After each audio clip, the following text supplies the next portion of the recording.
I was on the narrow gauge and I used to have 295, but look on the big stuff. It's a really keep going up that bank, you know, up to it got slower and slower and slower. Hi, I'm Russell Whitlam. I'm a volunteer with the NYMR Coach Association based at Pickering on the North Yorkshire Moors Railway.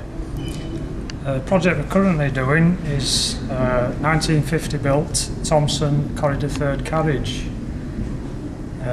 Being a post-war carriage, much of the timber that was used in the framework is of inferior quality.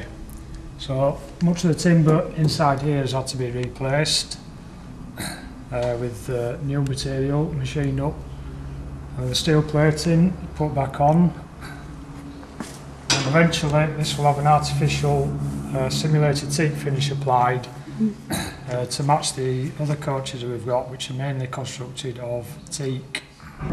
Much of the inside has had to be refurbished as well because it was in use by British Rail for engineering, and they took out many of the compartments which have had to be replaced. Currently work is being done to rewire it, and then we can start fitting all the interior panelling, fitting out new seats, heaters and things like that. Many of the parts that for these coaches we obtain up in Scotland actually. Many farms up there have coach bodies that were sold off to them, used as things like chicken huts, kennels, pigsties, and we've made a number of trips up to Scotland over the years to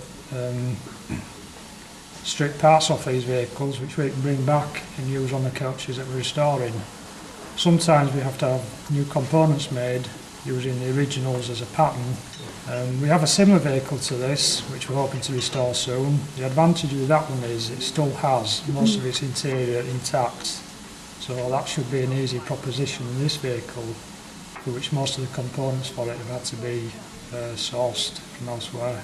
We've been able to obtain some British Rail Mark 1 seats for this coach which are very similar to the originals, and we've been doing some research recently to try and establish which type of moquette to cover the seats we need.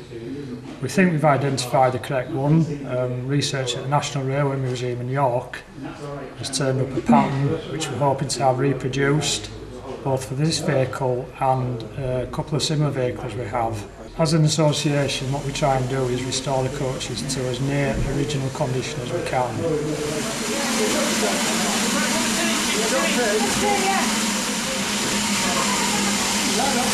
Yeah.